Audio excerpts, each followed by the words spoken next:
Hello, my loves, and welcome back to another episode of Relationship Tea with Tina. It's been, I guess, like a week since I last recorded an episode.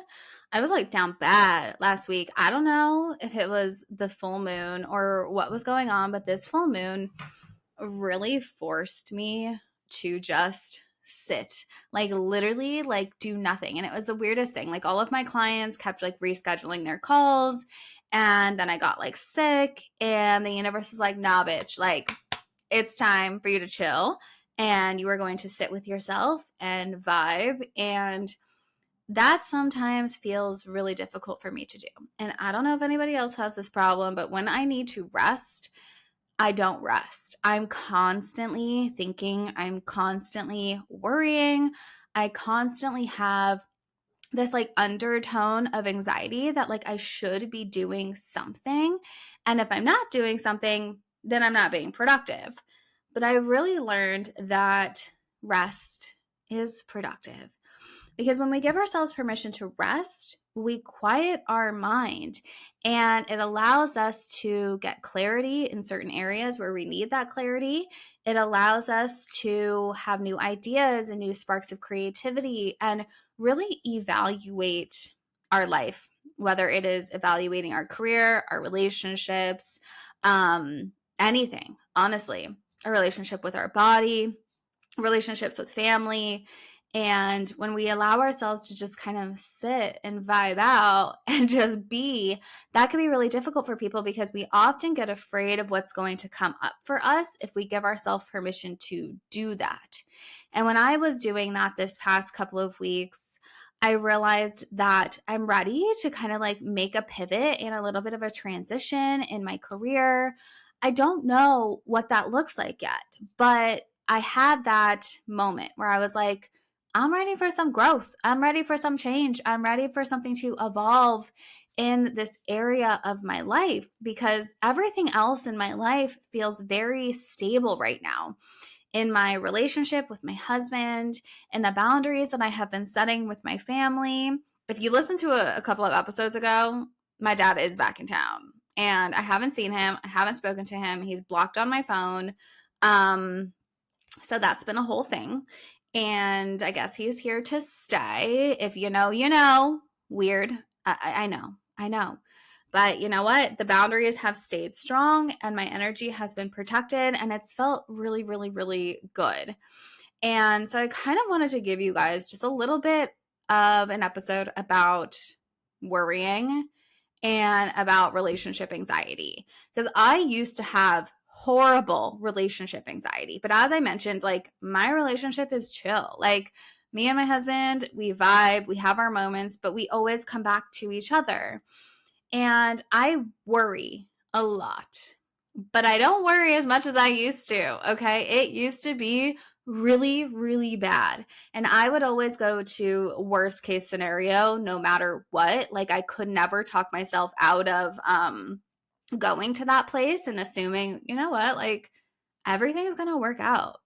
Everything is going to be fine because the universe always has my back. It's just true. And I'm not even just saying that. It's because time and time again, when I have gone through certain chapters in my life, things have worked out, even when I did not think that they would. Even when I was going through a horrible heartbreak, like horrible chapters of my life, it ended up working out, even though I never thought that it did. And I keep hearing this buzzword. It may not be a buzzword. It may be something that we are actually experiencing, or a lot of millennials and Gen Z are experiencing in their relationships these days. But I never heard this term when I was growing up and dealing with relationships. But then again, there wasn't a lot of education back then on relationships like there is now. But I hear so many people and so many of my clients talking about having relationship anxiety and always worrying. Okay. And worrying in relationships, especially among millennials, y'all, this often stems from a combination of factors, okay, including, like I said, past experiences, and it can include societal influences and the prevalence of social media. And so, like I said, like when I was growing up and having early stages of my relationships, even with my now husband, like social media isn't what it is now. And I have a feeling that it contributes a lot to our worry, our comparison, our relationship anxiety, right? As a generation, we've grown up now in a culture that absolutely glorifies perfection and instant gratification, which then leads us to internalize these unrealistic expectations for our relationships, okay? Additionally, we also have the constant exposure to curated, photoshopped, fake images of seemingly perfect, picture perfect relationships on social media, which can abso-freaking-lutely create these feelings of inadequacy and fuel the fears of not measuring up, not being good enough, not feeling worthy. Why is it happening for them, but it's not happening for me type of a vibe, right? Many millennials and Gen Z, I feel like at this point, have witnessed or experienced firsthand the breakdown of also traditional family structures. I'm actually sometimes surprised by the amount of, sometimes my clients will tell me their parents have been together for like 35 years. But I'm just going to throw it out there that even though your parents may have been together for 35 years, does not necessarily mean that they have a healthy relationship or it is healthy that they stayed together for 35 years. I grew up in an era, I feel like, where most of my friends' parents are divorced. My parents got divorced when I was around 7 or 8 years old, and there was no like traditional family structure. This also can lead to like very, very pervasive fears of abandonment. I have experienced abandonment in my relationship with my dad, or it can lead to like a betrayal in your relationships with your romantic partners. All right. And this fear of abandonment or betrayal can manifest in that constant worrying about the stability of our current relationships. And then we are always anticipating worst case scenario, even in the complete absence of evidence to support it. We sometimes make up stories in our own mind and we go down the rabbit hole, y'all. Like we get one thought in our brain or our partner doesn't answer their phone for like an hour and we immediately go to like worst case scenario. They're cheating on me. They're talking to another girl. Oh my God, maybe they got into a car accident, something happened. Oh my, worst case scenario, okay? It's hard to live like that in a constant state of anxiety and in a constant state of worry. This is just going to honestly drive us insane. It's going to drive us insane. It's hard because we've never really been taught to think and understand that not all bad things happen, right? What if good things happen? What if it can all work out fine? And furthermore, our reliance on technology and the instant communication has made it so much easier than ever to overanalyze every single interaction that we have with our partner, whether it is through Instagram stories, if your partner doesn't view your story, or if they don't like your story, or if they're viewing other people's stories, or if they don't text you back right away, or if they read your text and then leave it on read because maybe they're just busy, right? All of these different factors lead to so much heightened anxiety and insecurities because there's just so many options that our brain goes to around something negative instead of trusting our instincts and actually giving our relationships the benefit of the doubt. We've become so accustomed to seeking constant reassurance and validation, further exacerbating, I probably said that word wrong, but you know what I'm saying, our worries, okay? It wasn't like this before. Like when I was growing up, like in the 90s, like I would be happy to just like sign on AIM after school and hope to see my crush on AIM on chat. And then sometimes I would even sign on, and then the minute I would sign on, I would hear that door slam, boop, and they would sign out. I'm like, oh my God, I couldn't talk to my crush, right? Or you couldn't get a hold of people right away and you had to call people's houses and leave voicemails and then wait for them to call you back. But now, since there is so much at our fingertips, at any slight change in someone's behavior or a delay in communication or anything, we spiral because we assume, well, we have our phone at our fingertips. They should be answering me right away. They should be reaching out to me every second of every day. And then when they don't, we spiral, right? In order to break free from this like cycle of worrying, it is so essential to cultivate some self-awareness and learn how to challenge our negative thought patterns. And this can be really, really hard. And I work on this extensively with my clients because it doesn't just happen overnight, right? Becoming self-aware is being able to recognize, okay, I have some unhealthy patterns here.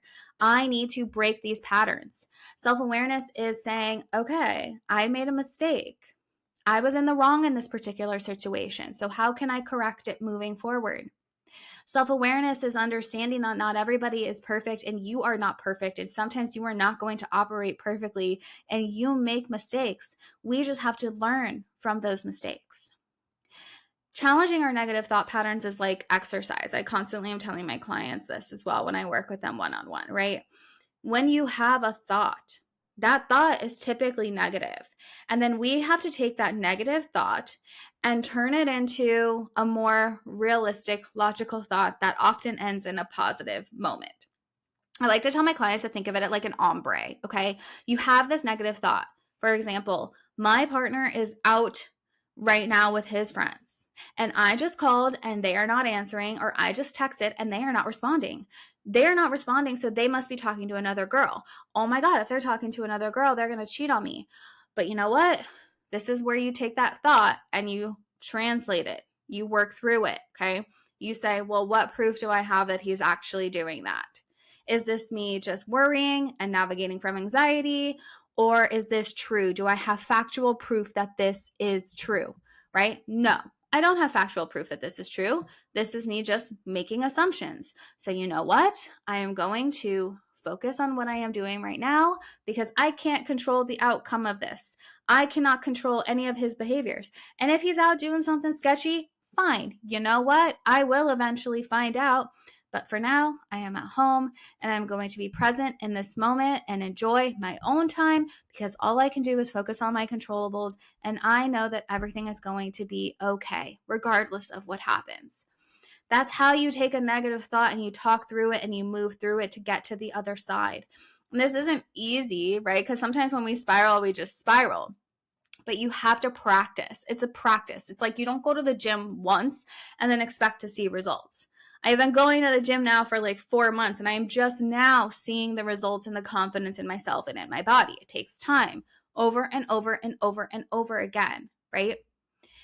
You also have to recognize that your fears and your worries and some of your anxieties are more than often rooted in past experiences and societal conditioning, okay? And you can begin to start to separate reality from perception and learn how to approach your relationships with a greater clarity and confidence. Sometimes we start making our own perceptions on our own relationships based off of a TikTok video that we saw the other day. And we're like, well, if this girl's boyfriend's cheating on them, then what's to say that my boyfriend's not cheating on me? Y'all, every relationship is so different, which is why you have to take especially what you see online with a grain of salt. Because just because it's happening to them, first of all, you don't even know the truth behind it. There's so many stories online that are just like over exaggerated to get views and likes because that's what people want. People want to see other people suffering, right? So then when you see them suffering, you're like, oh shit, that must be happening in my relationship too. And then you start accusing your partner of doing things that they're like, where is this even coming from? Okay? You got to work on staying in your own lane, being confident in yourself and being confident in your own relationship and really evaluating your own relationship, okay? Something else that can help with this worrying phase and worst case scenario stuff is practicing mindfulness. All right. Staying present in the moment. I talk about this a lot because it can really help you let go of any unnecessary worry and appreciate the love and the connection that we have right here, right now. And staying in the present moment is so beyond difficult. It really is. And some of the tools that I give to my clients may seem so weird and so simple. And they're like, how the heck is this supposed to help me work? But it's those basics that really allow us to come back to the present moment. Whether it's simply putting your hand on your heart and taking a deep breath in through your nose and out through your mouth like 3 times to just ground yourself and remember where you are right here, right now. Whether it is just taking a beat when you notice yourself overthinking and worrying about the future or the past and tapping into your 5 senses, right? What am I tasting right now? Currently, I'm tasting the coffee that I just drank. Coffee aftertaste. I see my ring light in my freaking face blinding me. I'm hearing myself as I am talking, recording this podcast, okay? It brings me back to the present moment. Honestly, it's just distracting your brain from what it's thinking about and redirecting your brain waves to being right here, right now. And sometimes talking about gratitude helps with this as well, listing out things that you are grateful for, no matter how big or how small. It's just so important to kind of like practice this mindfulness, because if you're constantly worrying about the future and assuming worst case scenario, you have to ask yourself, am I creating a life that's full of joy, that's full of fun, that's meant to be lived and like enjoyed? Like, no, you're stressing yourself out and worrying over things that are out of your control or have already happened or haven't even happened yet. And that is not what life is about at all, because you're never enjoying one day at a time. And I know this is going to sound a little bit morbid, but I got to say it, like, I have lost a lot of people in my life. Okay. I'm going to talk about this on another episode, but I lost my best friend when I was 13 in a car accident. I then lost another one of my friends in Afghanistan on his first tour. Okay. I then lost my grandma to Alzheimer's. I lost my first boyfriend in preschool in getting hit by a car. My uncle passed away of cancer. Okay. I have dealt with a lot of loss, and it has really put into perspective for me, like how short life really is and how important it is to just enjoy the moment that we have right here, right now. You just never know. It's just so important to be happy and be present with your loved ones instead of constantly worrying and stressed out and full of anxiety, right? Life is meant to be lived right here today, okay?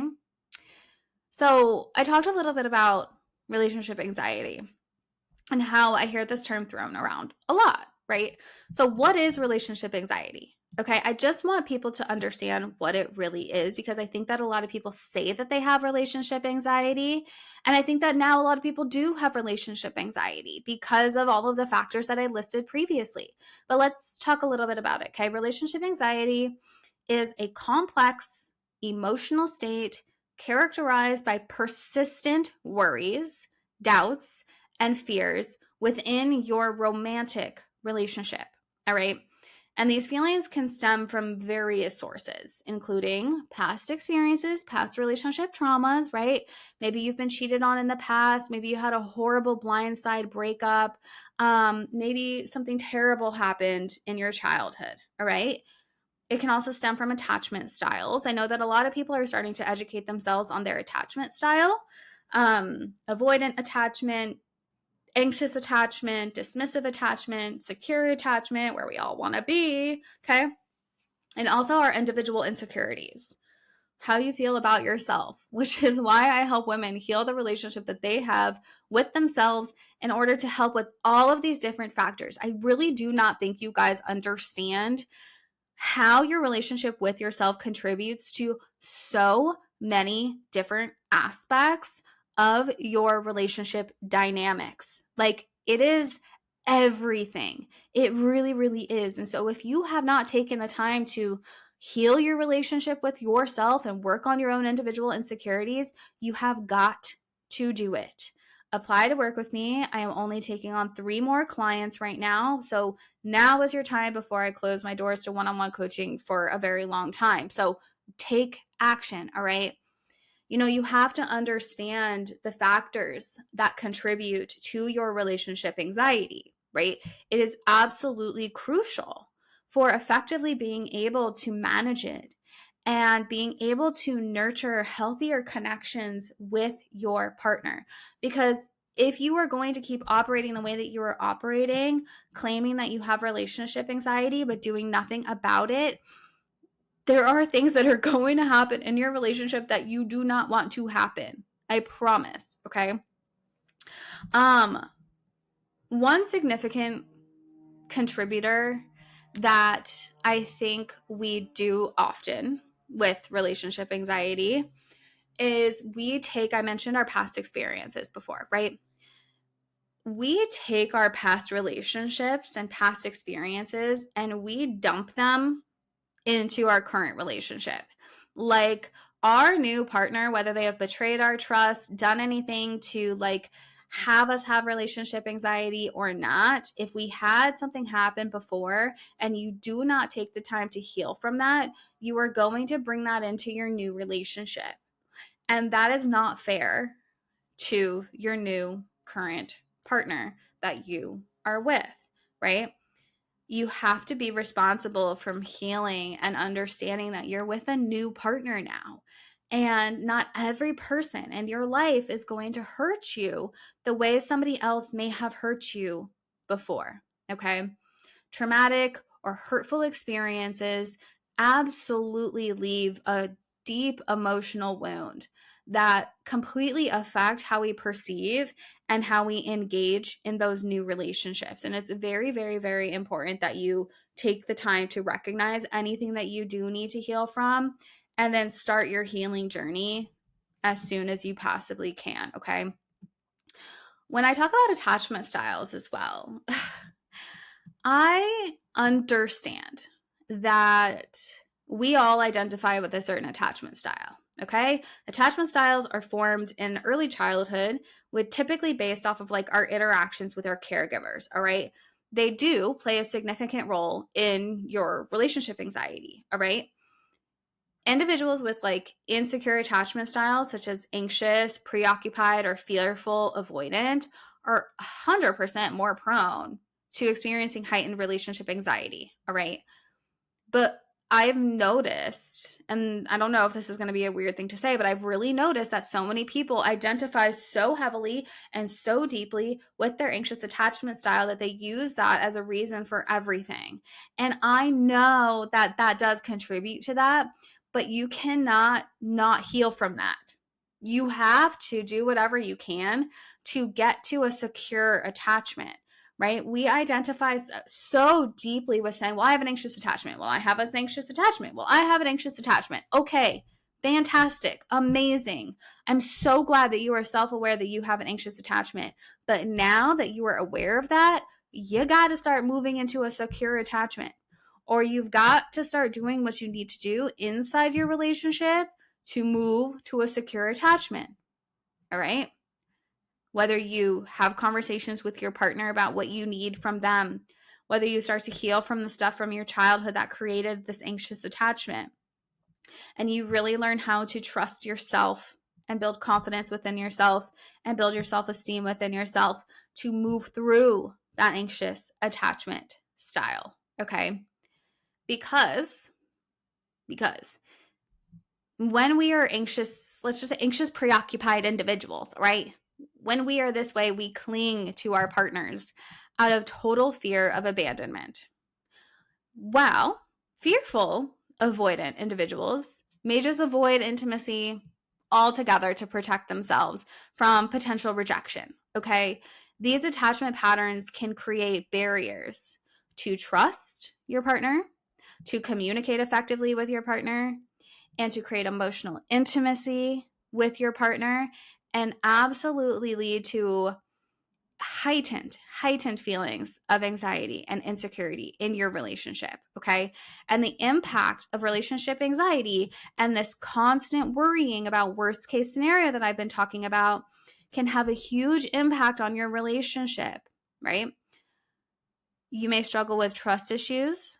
You may struggle with constantly seeking reassurance from your partner to alleviate your feelings of fear, of rejection, or abandonment, like I talked about, right? And when you have this constant need for validation, it is going to put a strain, a really hard strain on your relationship, which will lead to your partner potentially feeling suffocated or both of you feeling resentment, both ends feeling resentment, okay?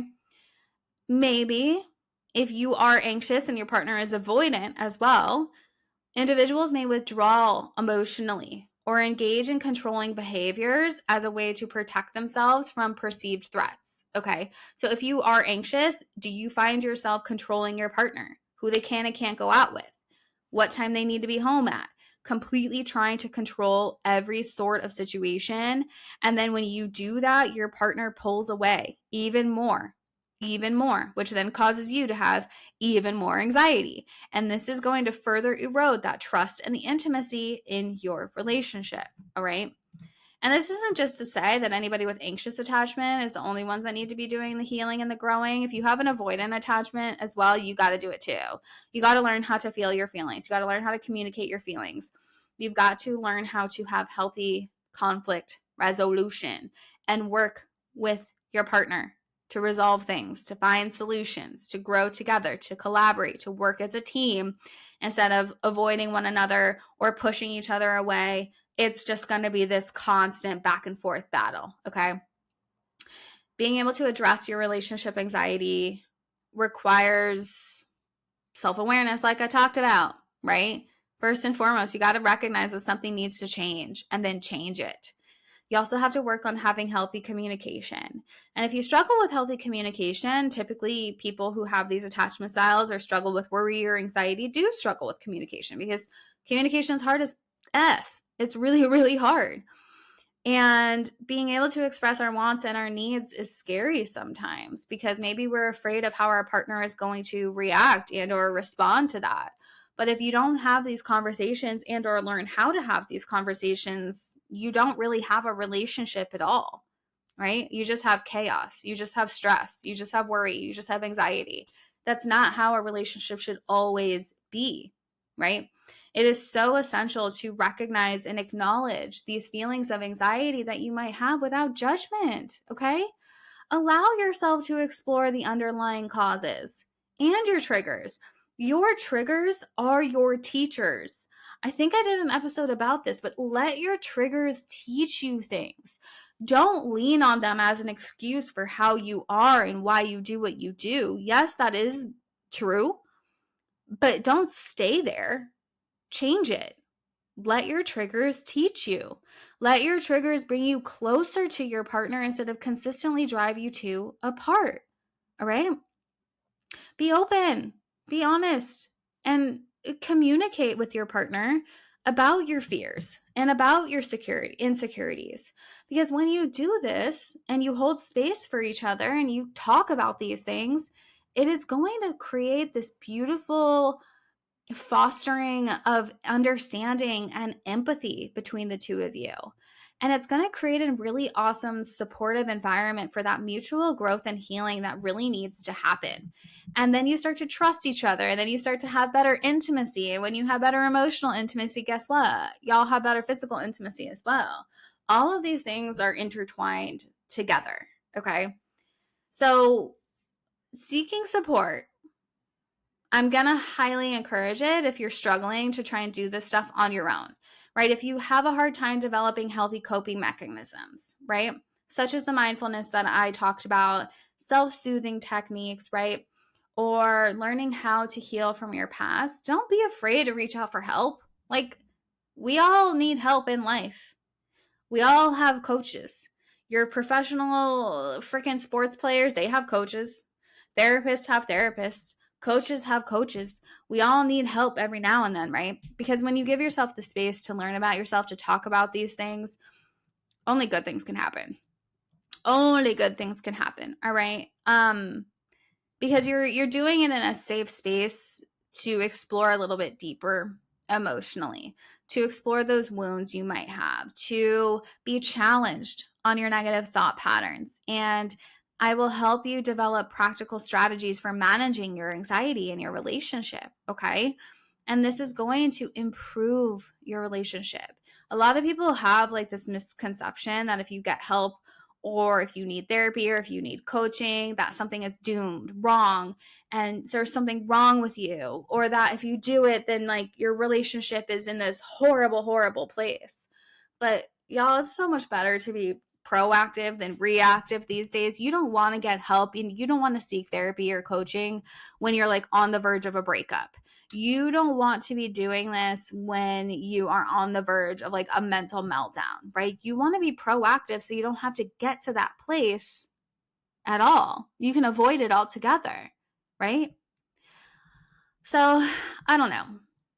This is all stuff that I've done and that I've learned. Some of the things that I do to help with my mindfulness is I'll wake up every morning and I do a morning meditation. And in the mornings that I don't feel like meditating, I will lay in bed for as long as my dogs allow me to.